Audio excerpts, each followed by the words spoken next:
Yeah, this is Robin from Back Pain Secrets, and today's topic is negotiate yourself out of your sciatica leg pain. How to negotiate yourself out of your own sciatica leg pain. Meaning, if you have a pain in your back, buttocks, down your leg, down to your foot, you have this tingling sensation and it's irritating you with pain all the time, okay? So, how can you negotiate yourself out of that pain? First off, this is not some like woo-woo thing that's all in your head, okay? The fact is that a lot of times when you feel stressed and when you have high anxiety, the pain in your back, buttocks, down your leg increases, okay? And a lot of times it is because of many different things, but the money thing, okay? People are struggling right now in the world, okay? The economy is turning upside down. People are stressed.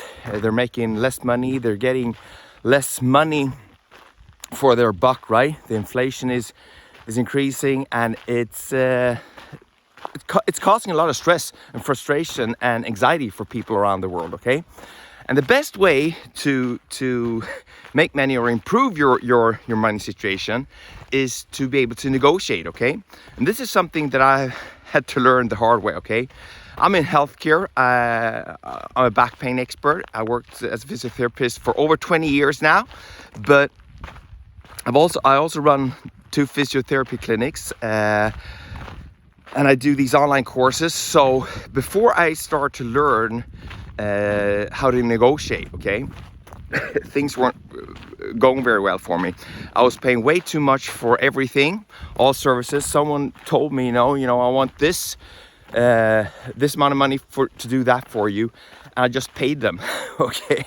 And even though it was easy to pay out the money, I wasn't making any money myself, and I was all stressed, all like lying up in bed during nighttime, couldn't sleep because I was thinking about all the bills and stuff, okay? And don't get me wrong, the art of negotiating is something that is an ongoing process. And the only way to get better at it is actually to negotiate, to put yourself in these different situations, and you will become better and better as you go. But I'm gonna give you a few tips and tricks that you can use at your job interview, when you're buying your house or apartment, or more or less negotiating about anything, because most things in life you need to negotiate about, okay? So first off, and this is probably the most important thing that you can learn in negotiation, you have to be willing to walk away from it, okay? No matter how bad you want it, you have to be willing just to stand up and walk out and forget about it, okay? That's because when you go into, for example, to buy a car or an apartment or anything like that, the first thing is that you have to understand that don't get too attached to it, okay? Always find different alternatives that you can that you also like. So you're not just fixated at this apartment or this house or this car or this job, okay? That's the best thing. And I would say, like, for myself, that's like 80% of the whole negotiating thing for me, okay? I never fixate at one thing. I always have options, okay? Very, very important to be able just to stand up and say, that sounds great, but it's not for me, and take off, okay? But then again, it's not something, if you're starting a negotiation, okay, chances are that you really want this thing, but you have to be willing to show that power that you can just leave, okay? Number 2, if you're, like, you have to overstate your demands. So for example, if you're selling an apartment for, say, 1 million crowns or $1 million, whatever, that's what you want, okay? But when you go out basically and say, well, I want like 1.3 million or something like that. So you have some negotiating room. Very, very important. A lot of times, I know when I was starting out, I was buying stuff and that they want to buy something from me. I just told them like the price I wanted, and I didn't really have any negotiating power there. So it's very important also to just overstate like what you want for your product.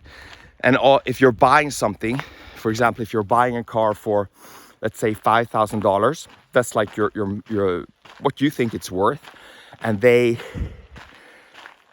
or you're going to buy a car for $5,000. You go in and you maybe say like $3,500, okay, to the salesperson, and he or she will come back to you, and chances are that you're going to end up maybe like $4,500, $4,750, something like that. So these are like really easy things that you can have in the back of your mind. So I'm going to repeat them. First off, you have to be willing to show walk away power. That's like the number one thing to do. Don't get too fixated when you're negotiating. Number two, overstate your demands, meaning if you're selling, increase the price, and if you're purchasing something, lowball them a bit, okay? Go under a bit, okay? That's easy stuff, because it works in two ways, you know, because anytime you're negotiating, you also have to make the other person or part feel like they're also doing a good negotiating, okay? So you're not just taking all the wins for yourself. More stuff that you think about when you're negotiating is also, if problems comes up and you're sitting there bitching and arguing about different things, you can definitely like start to work out the easy stuff, the small points in the deal first, and then you can leave the harder stuff further forward, because that's also gives like everything gets going then, okay? And you're talking to each other and you're like going at it, okay? Also very important to, you will see these movies, you know, when people are in negotiating situations and they're screaming and shouting to each other and they're like hardcore negotiating, okay? And that sometimes that is absolutely something that you should do, okay, or could do. But a lot of times it's very also beneficial to have like a higher authority. So for example, if you're buying a house or something, you know, you could use a higher authority. You shouldn't say it's your wife or your husband, because then they're just gonna talk to that person. You might say like it's your bank, you know, for example, because everyone knows that when you're buying a house, you have to have the bank on board, okay? You have to have a loan most oftenly, and so you can have them as a higher authority. Or if it's for your company, you know, you could say like it's your investment board or something like that. Very vague, okay? Don't like pin it down to one person, because then the person or the people that you're negotiating with, to just say, well, let's get these people in the negotiating room, okay? So be a bit vague. And in the beginning, when I was doing these different negotiations, you know, it's just a game, okay? And it can actually become fun, because it's a bit of a showcase, you know. It's a show that you put on.